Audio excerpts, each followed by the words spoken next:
Ryan Agoncillo may pinaghahandaang laban at dating legit Dabarkads nasa It's Showtime. Yan ang pag-uusapan natin ngayong araw po ng Sabado, July 13. Pero bago natin umpisahan ang ating online viewership ng dalawang noontime show ay humihiling ako na pakisubscribe ang aking YouTube channel.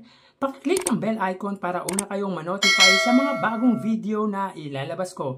At idamay nyo na din na i-follow ang aking Facebook page na Mega TV at ang aking TikTok account na Kaparokya TV.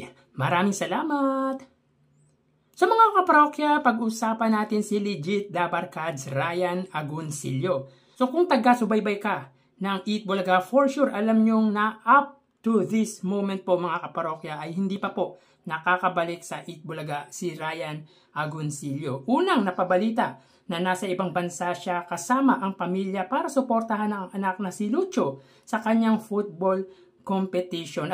At ngayon nga, upon checking sa Toyota Gazoo Racing Philippines Facebook page, ay naipost dito na si Ryan Agoncillo ang isa sa magpa-participate sa nasabing event. Ito ay gaganapin sa Clark International Speedway sa July 13. Ngayong araw po yan mga kaparokya.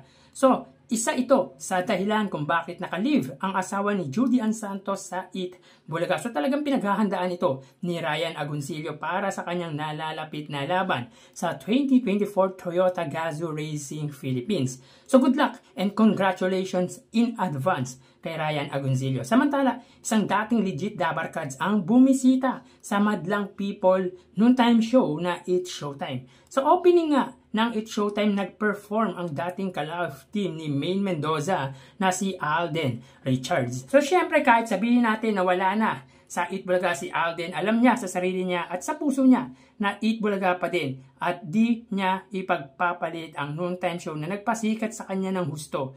So trabaho lang talaga para kay Alden ang pag-guest sa It's Showtime dahil kung may pagkakataon lang na mag-promote o mag-guest sa Eat Bulaga, for sure gagawin niya ito.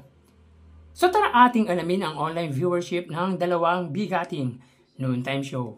Para sa Eat Bulaga under TVJ Facebook page na may 2.5 million followers at sa It's Showtime naman may 18 million followers.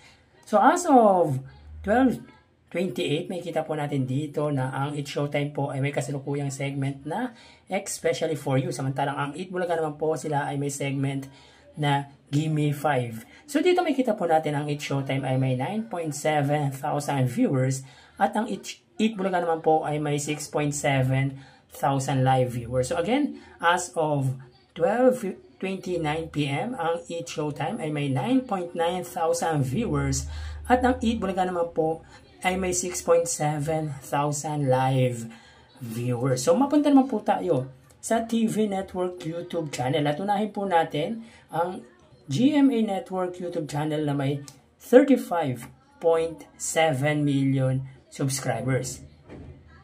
Sa Eat Bulaga naman po, under po yan sa TV5 Philippines, may kasalukuyang subscribers na 1.88 million subscribers. So as of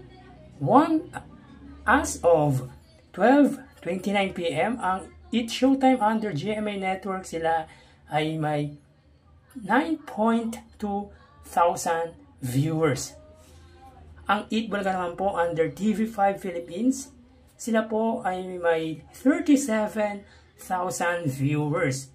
So again, as of 12:30 PM, ang It's Showtime under GMA Network ay may 9.4 thousand live viewers. At ang Eat Bulaga naman po under TV5 ay may 37,000 live viewers.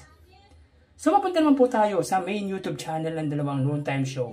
Para po sa It's Showtime, under po yan sa ABS-CBN It's Showtime na may 2.30 million subscribers.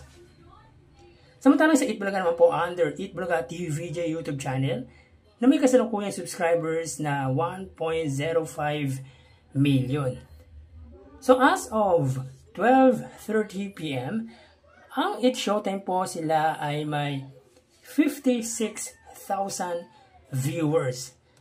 Ang Eat Bulaga naman po sila ay may 62,000 live viewers. So again, as of 12:31 p.m., ang It's Showtime, sila ay may 56,000 viewers at ang Eat Bulaga naman po ay may 62 or 63,000 live viewers. So bali, ang total na nakuha ng Eat Bulaga at It's Showtime ay, mga kaparokya, bago natin bigyan ang total live viewership ng dalawang noontime show ay humihiling ako na pakisubscribe ang aking YouTube channel.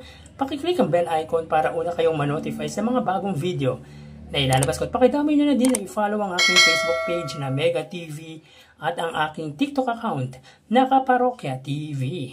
Maraming salamat! So bali, ang total na nakuha ng Eat Bulaga ay 106,000 viewers. Samantalang ang It's Showtime naman po, sila ay may total live viewership na 76,000 live viewers. So again, ang Eat Bulaga po ay may 106,000 live viewers at ang It's Showtime naman po ay may 76,000 live viewers. So yan po lumalabas sa kanilang online viewership as of 12:32 p.m. At mamaya ho, magbabalik po tayo sa ikalawang yugto ng ating online views update ng dalawang noontime show. Magpapaalam po muna ako pansamantala. Thank you and God bless.